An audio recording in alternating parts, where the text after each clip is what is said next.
In a secluded valley, where rolling hills cradled the fading light of dusk, a weary traveler named Alara sought refuge from the clamor of a world too loud with ambition and haste. Her boots, worn from countless paths, carried the dust of distant villages, but her heart yearned for quietude, a place where the soul could unfurl like a fern in spring. As the sky softened into hues of lavender and amber, she arrived at the edge of a fabled woodland known only in hushed tales as the Whispering Forest. Legends spoke of its ancient trees, wise sentinels that held the memories of forgotten eras, sharing their sagas only with those who approached with a gentle spirit. The air here was cool, scented with pine and earth, and it hummed with a subtle melody, not of birds or streams, but of leaves murmuring secrets from the dawn of time. Alara paused, her breath catching as the forest seemed to beckon, its canopy a tapestry of shadows and starlight. With a tentative step, she crossed the threshold, and the first great oak, its bark etched with the wisdom of centuries, greeted her with a voice deep and resonant, like the sigh of a mountain settling into rest. "Welcome, wanderer," it rumbled, "to the Whispering Forest, where tales of old weave dreams into the night. Rest here, and let us guide you to peace." The oak began its story, drawing from the mists of Norse legend, a saga of seafaring warriors who braved uncharted waters around the year 1000. These Vikings, led by Leif Erikson, son of Eric the Red, sailed from Greenland's icy fjords in longships carved from sturdy timbers akin to the oak itself. Their vessels, sleek and dragon-proud, cut through the Atlantic's vast embrace, seeking lands whispered of in fireside tales. The oak's voice painted vivid scenes, sails snapping in the wind, the rhythmic creak of oars, and the glow of campfires on rocky shores where crews shared stories of home.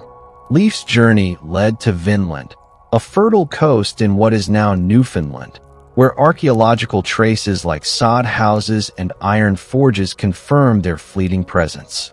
The oak described how these explorers, far from seeking conquest, planted seeds of discovery, trading with indigenous scralings and marveling at grapevines that promised abundance.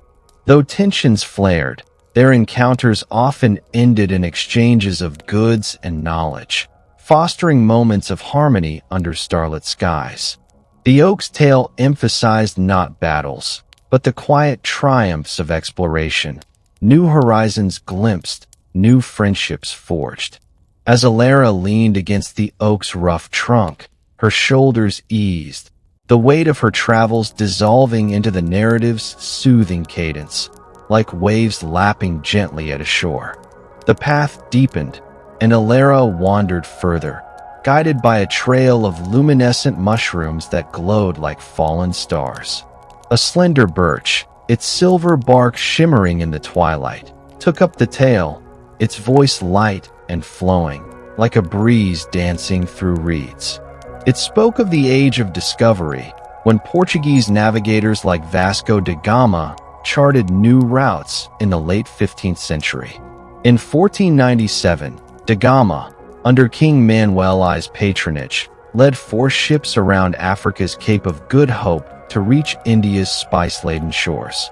The birch evoked the scent of cardamom and the bustle of Calicut's harbors, where da Gama negotiated with the Zamorin, offering gifts of cloth and metal for pepper and silks.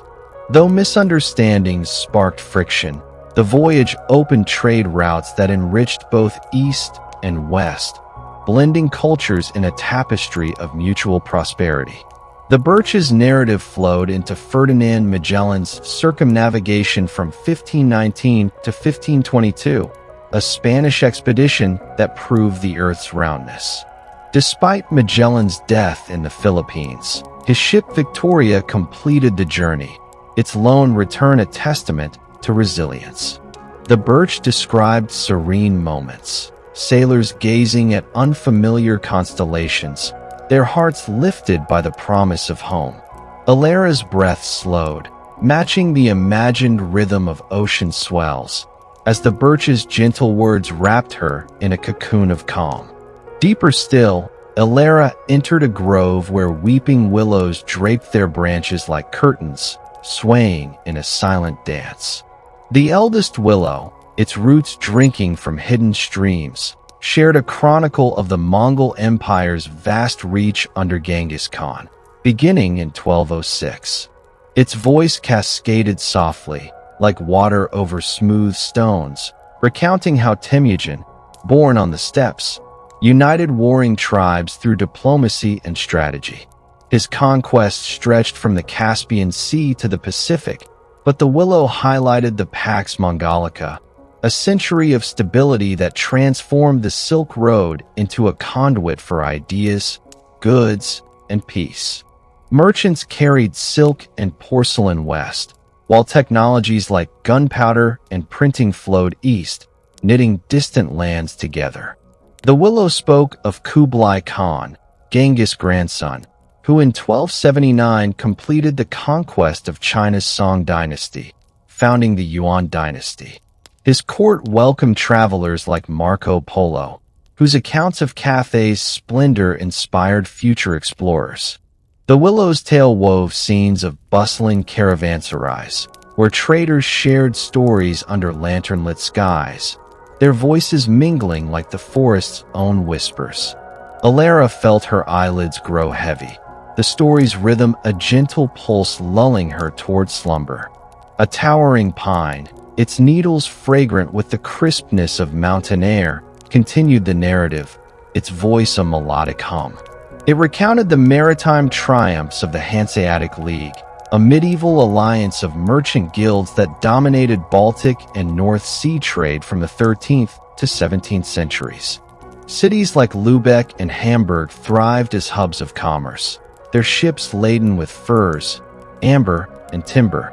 The pine described how these merchants, rather than waging wars, built networks of trust, their contracts sealed with handshakes under starry docks. Their victories were economic, fostering prosperity that warmed hearths across northern Europe. The pine's tale shifted to the Hanseatic cog, a sturdy vessel that braved stormy seas, its crews finding solace in shared songs during long voyages. Elara imagined the creak of wooden hulls and the flicker of lanterns on water, her body sinking deeper into the forest's embrace. The path curved, and a maple with leaves like embers shared stories of Imperial Japan's peaceful conquests through culture in the Heian period, 794 to 1185.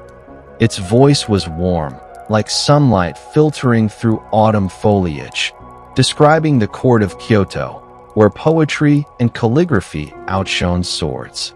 Lady Murasaki Shikibu penned the tale of Genji, a literary masterpiece that captured the elegance of aristocratic life. The maple spoke of festivals where lanterns floated on rivers, their glow reflecting dreams of harmony. Diplomats like Prince Shitoku spread Buddhist teachings, forging alliances with neighboring kingdoms through wisdom rather than force. The maple's words painted delicate scenes, cherry blossoms drifting in spring breezes, courtiers reciting verses under moonlight. Elara's thoughts softened, the imagery a balm for her weary mind. A sturdy elm, its roots deep in the earth, recounted the quiet victories of the Abbasid Caliphate, 750 to 1258, a golden age of knowledge centered in Baghdad. Its voice was steady, like the heartbeat of the land, describing the House of Wisdom, where scholars translated Greek, Persian, and Indian texts, preserving wisdom for generations. Caliphs like Harun al-Rashid fostered an era where science, philosophy, and art flourished, their conquests intellectual rather than territorial. The elm evoked bustling souks, where mathematicians like Al-Khwarizmi shared algorithms over mint tea, their ideas shaping the modern world. Elara felt the weight of knowledge as a comforting anchor, grounding her in the forest's timeless calm. A cedar, its scent like incense, shared tales of Polynesian wayfinders who conquered vast Pacific expanses from 1000 BCE onward. Its voice was a fragrant whisper, recounting how navigators used stars, waves, and bird patterns to sail thousands of miles in outrigger canoes. From Hawaii to New Zealand, they settled islands, carrying oral histories that bound communities. The cedar described their arrival at Rapa Nui, where moai statues stood as silent guardians, their creation a testament to unity. Alara envisioned endless blue horizons, her mind drifting like a canoe on gentle currents. The narrative passed to a sycamore, its peeling bark revealing layers of time, which spoke of the Mali Empire's golden age under Mansa Musa in the 14th century. Its tone was rich, like the earth after rain, detailing how Musa's pilgrimage to Mecca in 1324 spread wealth and knowledge across Africa and beyond. His caravans, laden with gold, fostered trade routes that linked Timbuktu to distant realms, its universities drawing scholars from afar. The sycamore's story wove scenes of desert oases, where storytellers shared epics under starlit canopies, their words a bridge to peace. Alara's breaths deepened, the tale's rhythm a steady lullaby.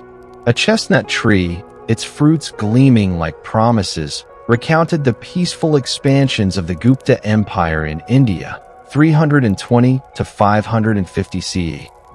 Its voice was warm and nurturing, describing a golden age of art, science, and religion. Mathematicians like Aryabhata calculated the Earth's circumference, while temples adorned with intricate carvings drew pilgrims seeking serenity. The chestnut spoke of King Chandragupta II, whose alliances through marriage and trade unified regions without bloodshed. Alara imagined lotus-filled ponds and the chant of sacred verses, her body relaxing further into the forest's embrace. The path led to a holly tree, its berries bright as hope, sharing stories of medieval Iceland's Althing, the world's oldest parliament, established in 930 CE. Its voice was sharp yet tender, recounting how Viking chieftains gathered at Thingvellir to resolve disputes through dialogue, not swords. Laws were recited aloud, preserving order in a rugged land. The holly described communal feasts where sagas were sung, binding communities in shared heritage. Alara felt the warmth of those gatherings, her worries melting into the narrative's glow. A yew, ancient and eternal, whispered of Celtic druids who, around 300 BCE, mediated peace among tribes in ancient Gaul and Britannia. Its voice was deep and timeless, evoking sacred groves where rituals honored the land. Druids like Divitiacus negotiated truces, their wisdom averting wars. The yew's tale painted moonlit ceremonies, where oak and mistletoe symbolized unity. Alara's eyelids fluttered, the story a bridge to dreams.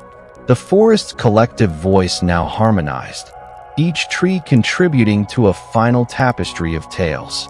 A linden spoke of Renaissance Florence, where Medici patronage birthed art that conquered hearts, not lands. A rowan shared legends of Native American peacemakers like Hiawatha, uniting the Iroquois Confederacy. An alder murmured of ancient Chinese philosophers like Confucius, whose teachings fostered social harmony.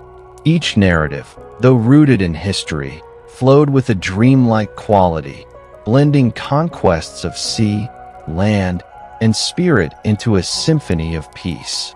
Alara, nestled among roots, felt the forest stories weave into her very being, their gentle cadence guiding her toward slumber. As the voices softened, the whispering forest cradled Alara in its timeless embrace.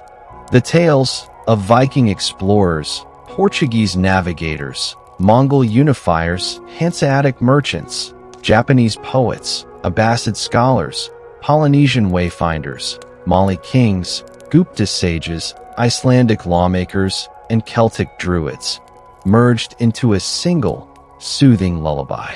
The stars above peeked through the canopy, and the forest's whispers became her dreams, carrying her into a deep, restful sleep where the echoes of ancient victories sang softly of serenity.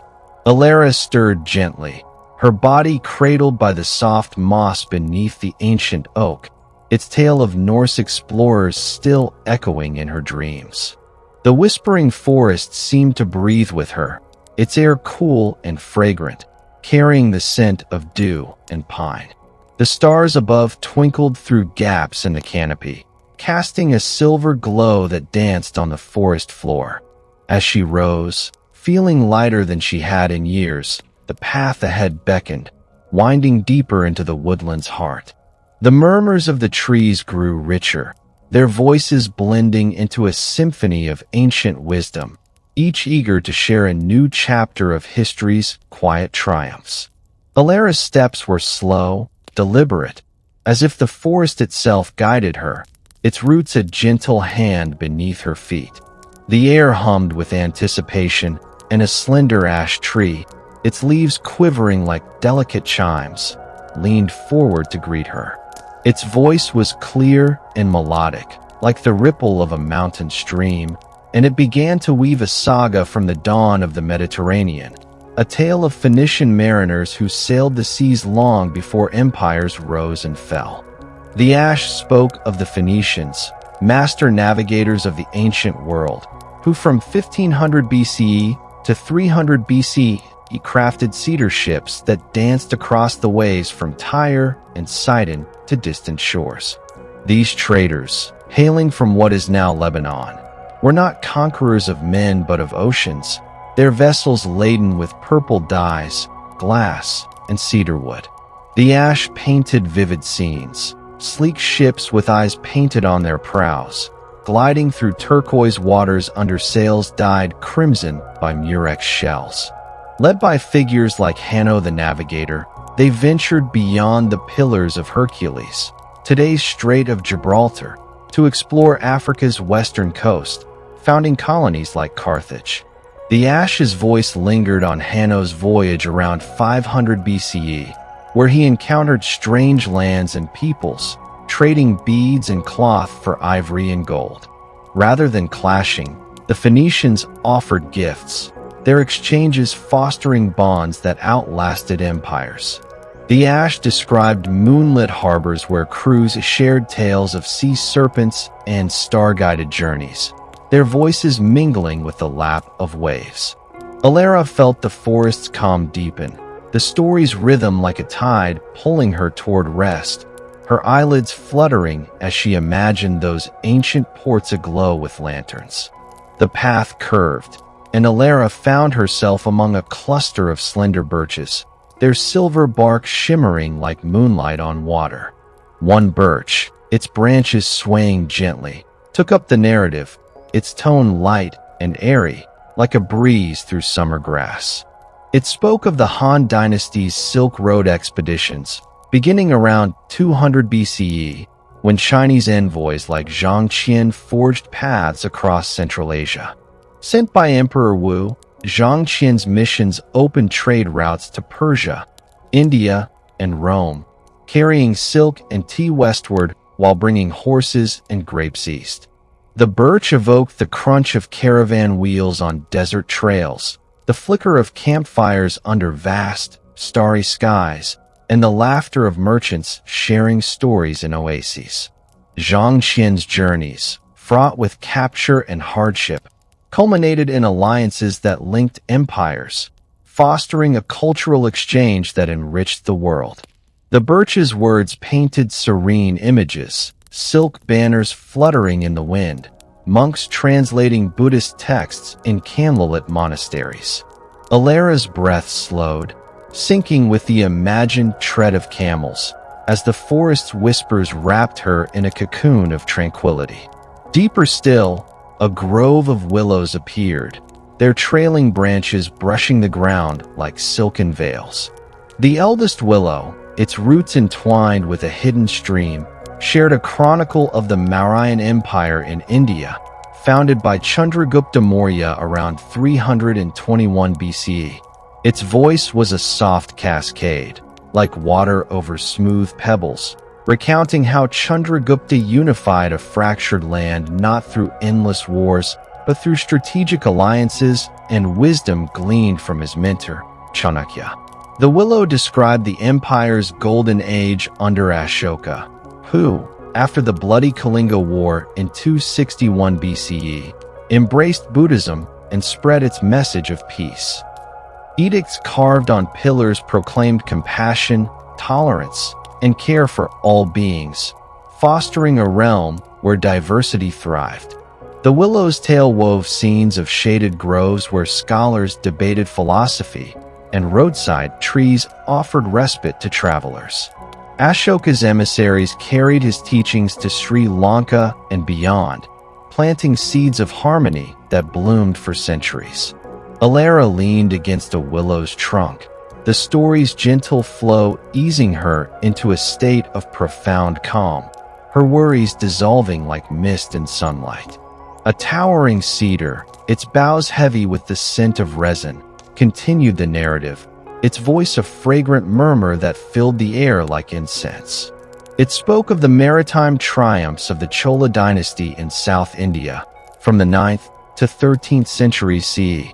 Under kings like Rajaraja Chola I, the Cholas built a naval empire that stretched across the Bay of Bengal to Southeast Asia. Their teakwood ships, adorned with intricate carvings, carried merchants and monks to Sri Lanka, Malaysia, and Indonesia, establishing trade hubs and spreading Tamil culture. The cedar described serene voyages, sailors navigating by monsoon winds, their decks laden with spices, gems, and silks. Rajaraja's conquests, like the capture of Sri Lanka in 993 CE, were followed by temple building and patronage of the arts, creating centers of learning where poets sang of unity. The cedar's words evoked bustling ports like Nagapattinam, where lanterns glowed and chants filled the air, binding distant lands in peaceful commerce. Alara's senses were enveloped by the imagined scent of sandalwood and sea salt, her body sinking deeper into the forest's embrace. The path led to a sycamore, its peeling bark revealing layers of time, which shared tales of the Swahili coast's golden age from the 8th to 15th centuries. Its tone was rich, like the hum of a distant drum, recounting how city-states like Kilwa and Mombasa thrived as hubs of Indian Ocean trade. Swahili merchants, sailing dhows with lateen sails, connected Africa, Arabia, and India, trading gold, ivory, and coral for porcelain and spices. The sycamore painted scenes of coral stone mosques glowing under moonlight, where traders shared stories of far-off lands. Leaders like the sultans of Zanzibar fostered peace through diplomacy, their ports welcoming all who came in friendship. The sycamore's narrative lingered on the rhythmic chant of fishermen, their nets cast under starry skies, symbolizing harmony with the sea. Alara's thoughts drifted like those dhows, the story's cadence a gentle current pulling her toward slumber. A chestnut tree, its fruits gleaming like promises, spoke of the Byzantine Empire's cultural conquests under Justinian I in the 6th century CE. Its voice was warm and nurturing, describing Constantinople as a beacon of art and law. Justinian's codification of Roman law, the Corpus Juris Civilis, unified diverse peoples, while the Hagia Sophia's dome inspired awe across continents. The chestnut evoked bustling markets where silk and spices changed hands, and scholars preserved ancient texts in candlelit libraries. Justinian's victories, like the reconquest of North Africa, were less about war than about restoring order, fostering a legacy of stability. Alara imagined the glow of mosaics and the chant of monks, her mind softening into the narrative's warmth. A holly tree, its berries bright as hope, shared stories of the Haudenosaunee Confederacy, formed around the 12th century in what is now North America. Its voice was sharp yet tender, recounting how the great peacemaker united 5 Iroquois nations, Mohawk, Oneida, Onondaga, Cayuga, and Seneca, through the great law of peace. The holly described councils under the tree of peace, a white pine where weapons were buried, symbolizing unity. Leaders like Hiawatha wove oral traditions that guided governance, ensuring harmony through consensus. The holly's tail painted longhouses aglow with firelight, where elders shared stories of balance with nature. Alara felt the forest's roots beneath her, grounding her in the story's promise of peace. Ayu, ancient and eternal, whispered of the Aksumite Empire in Ethiopia, flourishing from the 1st to 7th centuries CE. Its voice was deep and timeless, evoking trade routes that linked Africa with Rome and India. Aksum's kings, like Izana, embraced Christianity, building stone churches that stood as beacons of faith. The Yu described caravans crossing deserts, their camels laden with frankincense and gold, and ports like Adulis bustling with merchants from distant lands. Izana's conquests expanded trade, not territory, fostering prosperity that warmed hearths across the Red Sea. Alara's eyelids grew heavy, the Yu's words a bridge to dreams. The forest's voices converged, each tree adding to a tapestry of tales that spanned seas, deserts, and mountains. A linden spoke of Venice's maritime republic, its galleys knitting Europe and Asia through trade. A rowan shared legends of the Arawak navigators, who sailed Caribbean waters in dugout canoes, connecting islands with stories. An alder murmured of ancient Korean kingdoms, where scholars like Sejong the Great created Hangul, uniting people through language. Each narrative, steeped in history, flowed with a hypnotic rhythm, blending triumphs of exploration, culture, and peace into a soothing symphony. Alara, nestled among the roots, felt the forest stories weave into her very essence, their gentle cadence guiding her toward a deep, restful slumber where the echoes of ancient victories sang softly of serenity. Alara awoke softly, her cheek pressed against the velvety moss, the echoes of the cedar's tale of Chola navigators and the Yu's whispers of Aksumite traders still lingering in her mind like the afterglow of a dream. The whispering forest seemed to pulse with a gentle rhythm, its air thick with the scent of earth and resin, a fragrance that soothed her senses. Above, the canopy parted to reveal a sky dusted with stars, their silver light filtering through leaves that swayed in a silent dance. The path ahead wound deeper into the woodland's heart, its curves illuminated by fireflies that flickered like tiny lanterns, guiding her onward. Alara's heart felt lighter, as if the forest had lifted the burdens of her past, replacing them with a quiet curiosity for the tales yet to come. The trees, ancient and wise, murmured in unison, their voices a chorus of timeless wisdom, inviting her to listen further. As she stepped forward, a majestic linden tree, its heart-shaped leaves trembling in the breeze, greeted her with a voice as warm as sunlight on a summer meadow. "Rest here, wanderer," it hummed, "and let the stories of old cradle you into peace."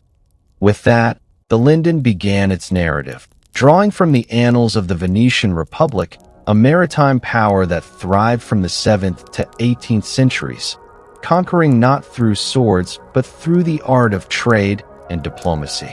The linden's tale unfolded with the rise of Venice, a city of canals born from lagoon settlements in the 5th century CE.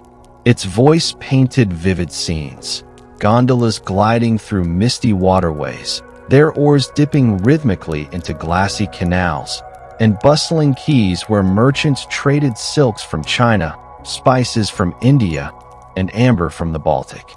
Under doges like Enrico Dandolo, Venice became a maritime empire, its galleys navigating the Mediterranean to Constantinople and beyond.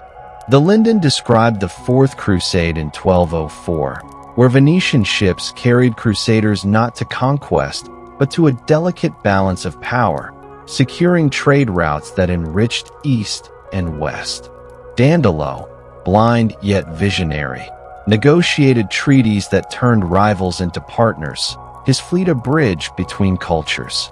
The Linden's words evoked the Rialto market, alive with the chatter of traders from Alexandria and Samarkand, their voices blending with the lap of waves against stone. Venetian glassmakers crafted beads that traveled to Africa, while shipwrights in the Arsenal built vessels that danced across seas. The Linden lingered on serene moments, sailors sharing tales of distant shores under lantern-lit decks, their stories weaving a tapestry of unity. Alara felt her breaths deepen, the Linden's warm cadence wrapping her in a sense of belonging, as if the forest itself were a vast, tranquil harbor. The path twisted, leading Alara to a grove of rowan trees, their scarlet berries glowing like embers in the twilight. One rowan, its branches laden with fruit, spoke in a voice vibrant yet soothing, like the crackle of a distant hearth. It recounted the voyages of the Polynesian wayfinders, who from 1000 BCE to 1300 CE mastered the Pacific's vast expanse in double-hulled canoes. Guided by stars, ocean currents, and the flight patterns of seabirds, they settled islands from Hawaii to Rapa Nui, creating a network of cultures bound by oral traditions. The Rowan described navigators like Hotu Matue, who led his people to Easter Island around 1200 CE, where they carved moai statues as guardians of peace. These voyages, spanning thousands of miles, were triumphs of skill and spirit, not conquest. The Rowan painted scenes of starlit nights, canoes gliding over glassy waters, and islanders sharing chants around driftwood fires. Their stories, passed down through generations, spoke of harmony with the sea, their settlements blooming with taro fields and coral shrines. Alara imagined the gentle sway of a canoe, her body relaxing as the rowan's tail carried her across an ocean of dreams. Deeper into the forest, an alder tree stood by a shimmering stream, its roots drinking from the water's flow. Its voice was fluid and gentle, like the murmur of a brook, and it shared tales of the ancient kingdom of Aksum, flourishing in Ethiopia from the 1st to 7th century CE. Aksum's kings, like Izana, built a trade empire that linked Africa with Rome, Persia, and India, their ports like a duelist bustling with ships carrying frankincense, gold, and ivory. The Alder described Izana's conversion to Christianity in the 4th century, marked by stone obelisks that stood as symbols of faith and unity. Rather than waging wars, Aksum's rulers fostered prosperity through commerce, their caravans crossing deserts to connect distant markets. The Alder evoked the scent of myrrh in Adulis bazaars, where merchants from Arabia shared poetry under palm-shaded awnings. Izana's edicts promoted justice and care for the poor, creating a realm where peace was a currency stronger than gold. Alara's fingers brushed the alder's bark, the story's flow merging with the stream's soft ripple, lulling her into a state of serene repose. A towering spruce, its evergreen needles brushing the sky, took up the narrative, its voice a resonant hum like wind through mountain passes. It spoke of the Viking Age's peaceful expansions, beyond the raids of popular lore, focusing on the 9th century settlements in Iceland and Greenland.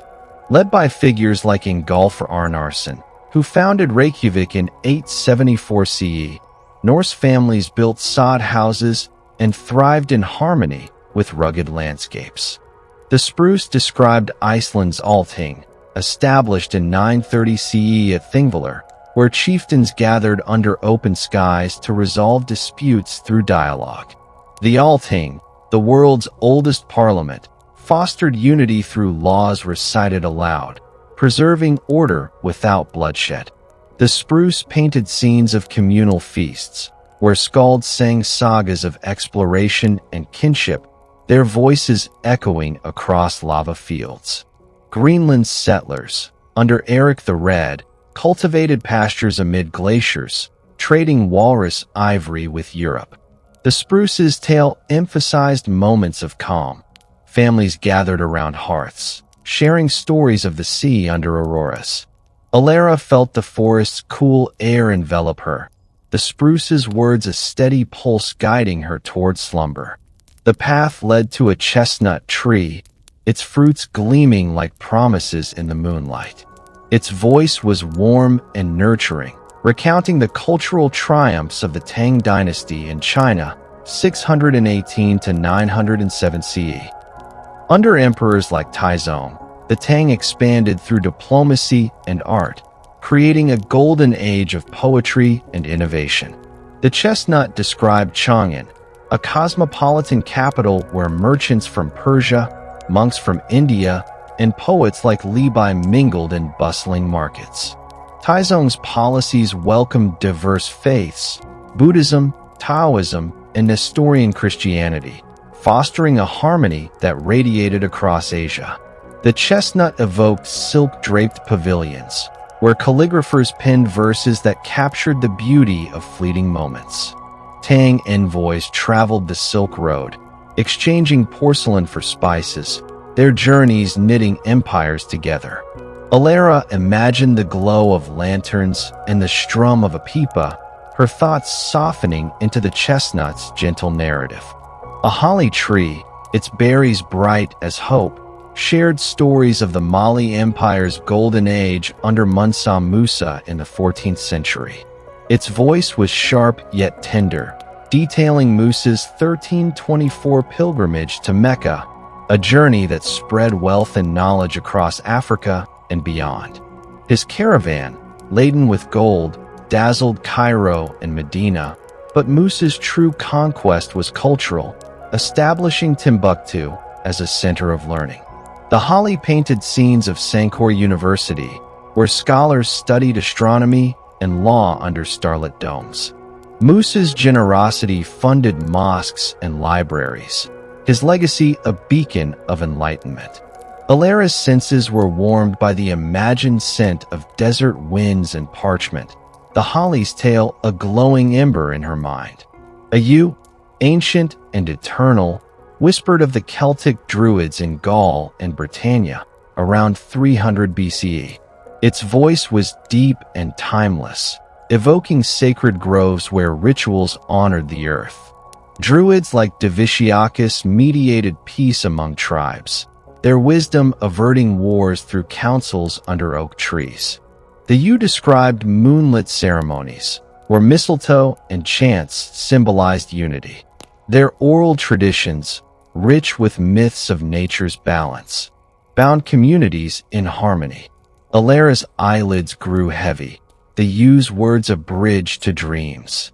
The forest's voices wove together, each tree adding to a tapestry of tales. A maple spoke of the Gupta Empire's golden age in India, 320 to 550 CE, where mathematicians like Aryabhata and poets like Kalidasa flourished. A sycamore shared legends of the Swahili coast, its Taos linking Africa and Asia. An elm recounted the peaceful governance of the Haudenosaunee Confederacy, united by the great peacemaker. Each narrative, steeped in history, flowed with a hypnotic rhythm, blending triumphs of sea, culture, and wisdom into a soothing symphony. Alara, nestled among roots, felt the forest stories seep into her soul, their gentle cadence guiding her into a deep, restful slumber where the echoes of ancient victories sang softly of serenity.